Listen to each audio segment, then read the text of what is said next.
नमः शिवाय। आप सभी का स्वागत है हमारे YouTube चैनल पर। आज हम आपको एक शिव भक्त की कहानी सुनाने जा रहे हैं, जिसका नाम महाकाल स्वयं भगवान शंकर ने रखा था। यदि आप हमारे चैनल पर नए हैं तो प्लीज़ हमारे चैनल को सब्सक्राइब कर लीजिए और वीडियो को लाइक करें। प्राचीन काल में वाराणसी नगरी में मांटी नाम के एक ब्राह्मण रहते थे। वह शिव जी के बड़े भक्त थे और सदा शिव मंत्र का जाप किया करते थे, परंतु उनके कोई संतान नहीं थी। इसीलिए उन्होंने पुत्र की कामना से दीर्घ काल तक शिव मंत्र जाप का अनुष्ठान किया। एक दिन भगवान शंकर उनकी तपस्या से प्रसन्न हो उनके सामने प्रकट हुए और बोले, वत्स, मैं तुम्हारी आराधना से प्रसन्न हूँ। तुम्हारा मनोरथ शीघ्र ही पूरा होगा और तुम्हें मेरे समान प्रभावशाली एवं शक्ति संपन्न मेधावी पुत्र प्राप्त होगा, जो तुम्हारे समग्र वंश का उद्धार करेगा। मांटी की पत्नी का नाम चटका था। वह महान पतिव्रता एवं तपस्या की मानो मूर्ति ही थी। समय आने पर वह ब्राह्मण पत्नी गर्भवती हुई। जैसे जैसे गर्भ बढ़ने लगा, उसके साथ साथ उस सती का तेज और भी विकसित होने लगा, किंतु पूरे 4 वर्ष व्यतीत हो गए। संतान गर्भ से बाहर नहीं आई। घटना को देखकर सभी आश्चर्यचकित हो गए। मांटी ने सोचा कि अवश्य ही यह कोई अलौकिक बालक होगा जो गर्भ से बाहर नहीं आना चाहता। अतः वे अपनी पत्नी के पास जाकर गर्भस्थ शिशु को संबोधित करके कहने लगे, वत्स, सामान्य पुरुष भी अपने माता पिता को आनंद बढ़ाने वाले होते हैं, फिर तुम तो अत्यंत पवित्र चरित्र वाली माता के उदर में आए हो और भगवान शंकर के अनुग्रह से हमारी दीर्घ काल की तपस्या के फल रूप में प्राप्त हुए हो। ऐसी दशा में क्या तुम्हारे लिए यह उचित है कि तुम माता पिता को इस प्रकार कष्ट दे रहे हो और हमारी चिंता के कारण बन रहे हो? पुत्र, यह मनुष्य जन्म ही धर्म, अर्थ, काम और मोक्ष का साधक है। शास्त्रों में इसे देवताओं के लिए भी दुर्लभ बताया गया है। इसीलिए तुम शीघ्र ही बाहर आकर हम सब लोगों को आनंदित क्यों नहीं करते? गर्भ बोला, हे तात, आपने जो कुछ कहा वह सब मुझे ज्ञात है। मैं यह भी जानता हूँ कि इस भूमंडल में मनुष्य जन्म अत्यंत दुर्लभ है, परंतु मैं काल मार्ग से अत्यंत भयभीत हूँ। काल मार्ग से चलने वाले जीव चाहे पुण्य के प्रभाव से स्वर्ग में क्यों न चले जाएं, वहां भी उन्हें सुख की प्राप्ति नहीं होती।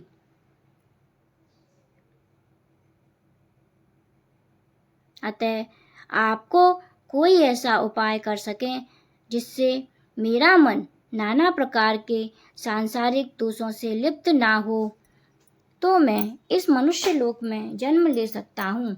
गर्भस्थ शिशु की यह बात सुनकर मांटी और भी अधिक भयभीत हो गए। उन्होंने सोचा कि भगवान शंकर को छोड़कर कौन इस शर्त को पूरा कर सकता है। जिन्होंने कृपा करके मेरा मनोरथ पूर्ण किया है, वे ही इस शर्त को भी पूरा करेंगे।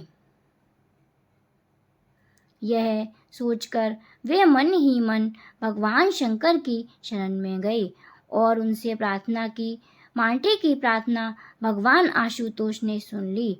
उन्होंने अपने धर्म, ज्ञान, वैराग्य और ऐश्वर्य आदि को मूर्त रूप में बुलाकर कहा कि देखो, मांटी पुत्र को विपरीत ज्ञान हो गया है, अतः तुम लोग जाकर उसे समझाओ और ठीक रास्ते पर ले आओ। भगवान शंकर की आज्ञा पाकर वे विभूतियां साकार विग्रह धारण कर गर्भस्थ शिशु के निकट आईं और उसे संबोधित कर कहने लगी,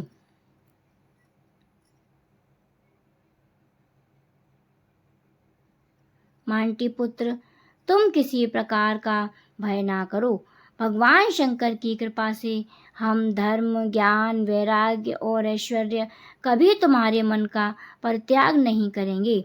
अतः तुम निर्भय होकर गर्भ से बाहर निकल आओ। यूँ कहकर वे चारों दिव्य मूर्तियां चुप हो गईं। उनके चुप हो जाने पर अधर्म, अज्ञान, अवैराग्य और अऐश्वर्य भी मूर्तियां धारण कर भगवान शंकर की आज्ञा से वहां उपस्थित हुए तथा मांटिपुत्र को कहने लगे कि तुम यदि हमारे भय से बाहर न आते हो तो इस भय का त्याग कर दो। भगवान शंकर की आज्ञा से हम तुम्हारे भीतर कदापि प्रवेश नहीं कर सकेंगे। इस प्रकार धर्म, ज्ञान, वैराग्य और ऐश्वर्य तथा उनके विरोधी अधर्म, अज्ञान, अवैराग्य और अऐश्वर्य की वाणी को सुनते ही बालक गर्भ से बाहर निकल आया और कांपते कांपते रोने लगा। उस समय भगवान शंकर की विभूतियों ने मांटी से कहा, देखो मांटी, तुम्हारा पुत्र अब भी काल मार्ग के भय से कांप और रो रहा है। अतः तुम्हारा पुत्र काल भीति के नाम से विख्यात होगा। यह कहकर विभूतिगण अपने स्वामी शंकर जी के पास चले गए। बालक काल भीति शुक्ल पक्ष के चंद्रमा की भांति बढ़ने लगा तथा पिता ने उसके उपनयन आदि संस्कार किए और उसे शिव पंचाक्षर मंत्र ओम नमः शिवाय की दीक्षा भी दी। काल भीति अपने पिता के समान ही पंचाक्षर मंत्र के परायण हो गए। उन्होंने तीर्थ यात्रा में विभिन्न शिव क्षेत्रों का भ्रमण किया और घूमते घूमते स्तंभ तीर्थ क्षेत्र में पहुँचे, जहाँ का प्रभाव उन्होंने लोगों से पहले ही सुन रखा था। वहाँ वे घोर तपस्या करते हुए एकाग्र मन से शिव मंत्र का जाप करने लगे। उन्होंने यह नियम ले लिया कि 100 वर्षों तक भोजन की तो कौन कहे, जल की एक बूंद भी ग्रहण नहीं करूँगा। ज्यों ही 100 वर्ष समाप्त होने को आए कि एक अज्ञात पुरुष जल से भरा हुआ एक घड़ा लेकर काल भीति के पास आया और प्रणाम करके तपस्वी ब्राह्मण से कहने लगा, हे काल भीति, आज तुम्हारा अनुष्ठान भगवान शंकर की कृपा से पूर्ण हो गया है। तुम्हें भूख प्यास सहते पूरे 100 वर्ष हो गए हैं। मैं बड़े प्रेम से अत्यंत पवित्र होकर यह जल तुम्हारे लिए ले आया हूँ। तुम कृपा करके इसे स्वीकार करो और मेरे श्रम को सफल करो। काल भीति को वास्तव में बहुत प्यास सता रही थी। थोड़े से पानी के लिए उनके प्राण छटपटा रहे थे, परंतु सहसा एक अपरिचित व्यक्ति के द्वारा लाया जल ग्रहण करना उन्होंने उचित नहीं समझा।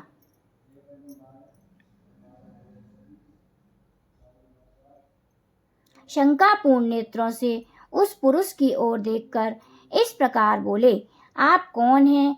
आपकी जाति क्या है और आपका आचार कैसा है? कृपा कर बताइए। आपकी जाति और आचार को जान लेने के बाद ही मैं आपके लाए हुए जल को ग्रहण कर सकता हूँ।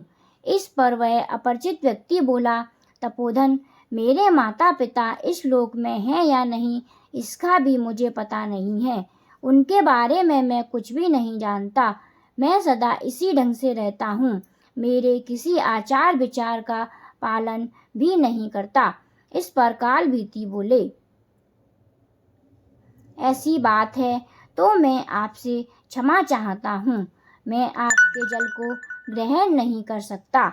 जिसके कुल का हाल या रक्त शुद्धि का पता न हो, साधु व्यक्ति उसके दिए हुए अन्न जल को ग्रहण नहीं करते। जो व्यक्ति भगवान के संबंध में कुछ भी ज्ञान नहीं रखता, उनकी भक्ति नहीं करता है, उसके हाथ का अन्न जल भी ग्रहण करने योग्य नहीं होता।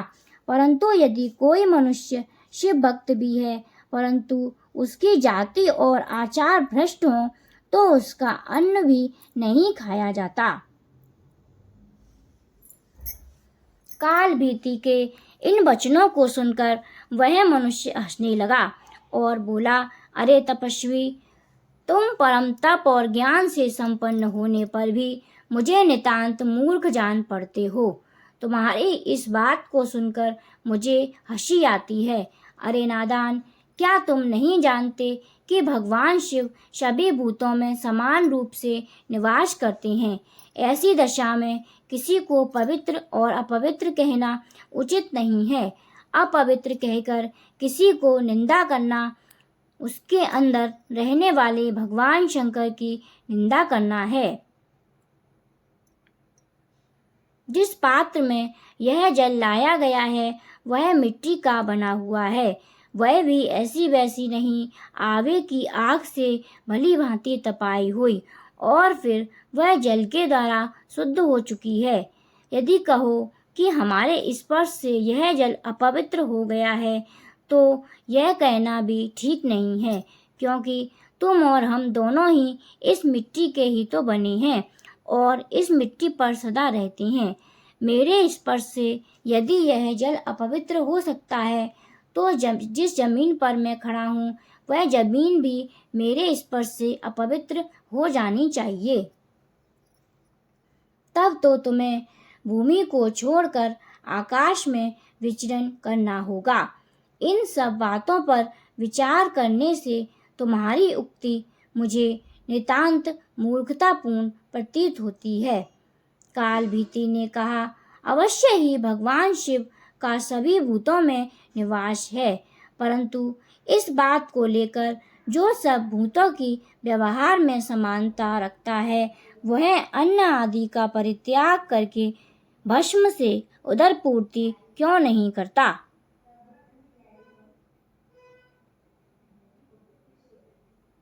क्योंकि उसके मतानुसार अन्न में जो भगवान है वही भस्म में भी है।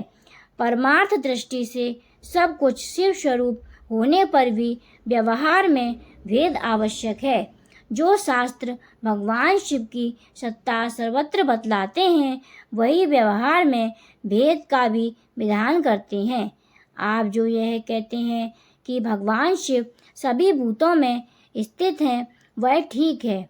भगवान शिव सर्वत्र हैं, यह बात अक्षर सा सत्य है।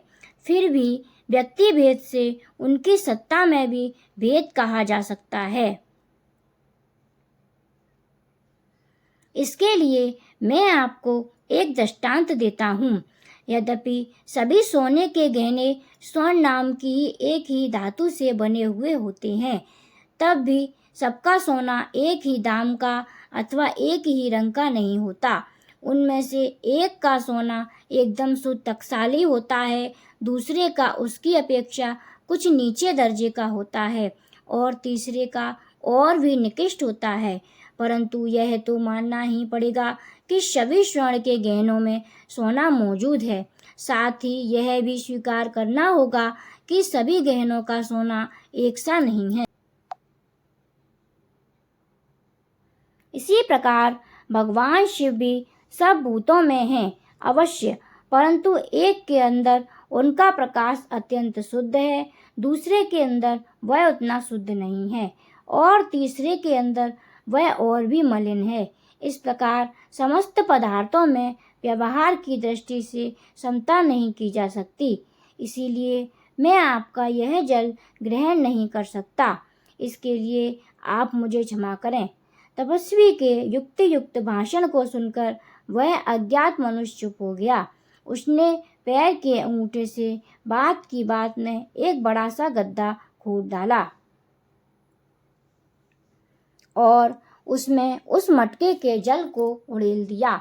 वह बड़ा गड्ढा उस थोड़े से जल से लबालब भर गया। फिर भी थोड़ा जल उसमें बच रहा और उस बचे हुए जल से उसने निकटवर्ती एक सरोवर को भी भर दिया। इस अद्भुत व्यवहार को देखकर कालभीति तनिक भी विस्मित नहीं हुए।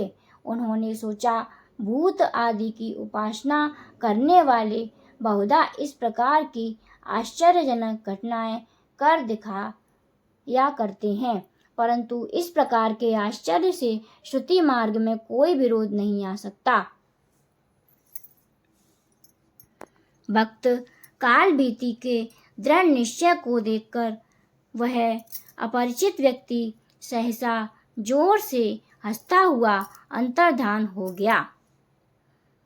कालभीति भी यह देखकर आश्चर्य में डूब गए और उसी के संबंध में नाना प्रकार के ऊहापोह करने लगे। इसी प्रकार जब वे विचार में डूबे हुए थे कि उनकी दृष्टि सहसा उस वृक्ष के मूल की ओर गई। वहां उन्होंने देखा कि एक विशाल शिवलिंग अकस्मात प्रकट हो गया है। उसके तेज से 10 दिशाएं प्रकाशित होती हैं।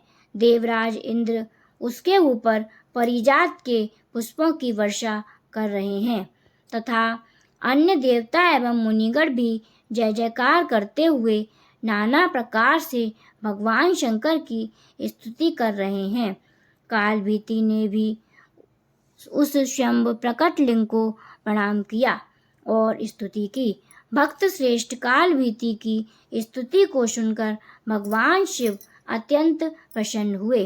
वे उसी लिंग में से अपने स्वरूप में प्रकट हो गए और उस ब्राह्मण से बोले, द्विश्रेष्ठ, तुमने इस महातीर्थ में कठोर तप के द्वारा जो मेरी आराधना की है, इससे मैं तुम पर बहुत प्रसन्न हूँ। अब मेरी कृपा से काल भी तुम्हारे ऊपर कोई प्रभाव नहीं डाल सकता। मैंने मनुष्य शरीर धारण कर तुम्हारे विश्वास की परीक्षा ली थी और मुझे हर्ष है कि तुम उसमें पूरी तरह सफल हुए हो। मैं तुम्हारे लिए जो जल ले आया था वह समस्त तीर्थों का जल है और अत्यंत पवित्र है। मैंने उसके द्वारा ही उस गड्ढे और सरोवर को भरा है।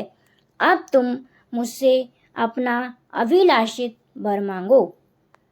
तुम्हारी आराधना से मैं इतना अधिक प्रसन्न हुआ हूँ कि तुम्हारे लिए मुझे कुछ भी अदेय नहीं होगा। कालभीति ने कहा, प्रभु, आपने मेरे प्रति जो प्रसन्नता प्रकट की है उससे मैं वास्तव में धन्य हो गया। यदि आप प्रसन्न हैं तो मेरी आपके चरणों में यही प्रार्थना है कि आप अब से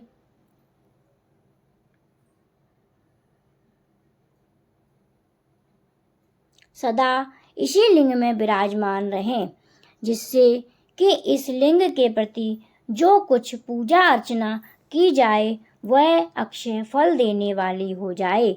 भगवान शंकर ने कालभीति की इस निष्काम प्रार्थना को स्वीकार करते हुए कहा, वत्स, तुमने मेरी आराधना के द्वारा काल मार्ग पर विजय प्राप्त की है, इसीलिए तुम भी महाकाल नाम से विख्यात होकर नंदी की भांति मेरे अनुचर रूप में चिरकाल तक मेरे लोक में सुखपूर्वक निवास करोगे।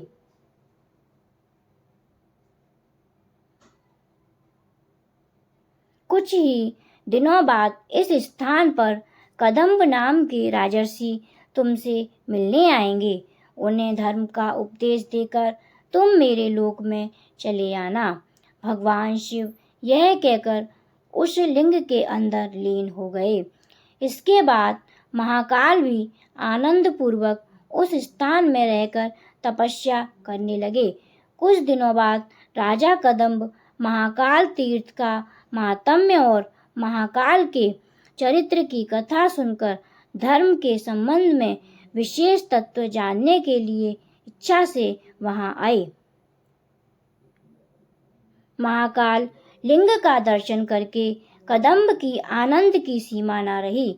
उन्होंने महाकाल लिंग की पूजा की और फिर भक्त महाकाल को प्रणाम किया।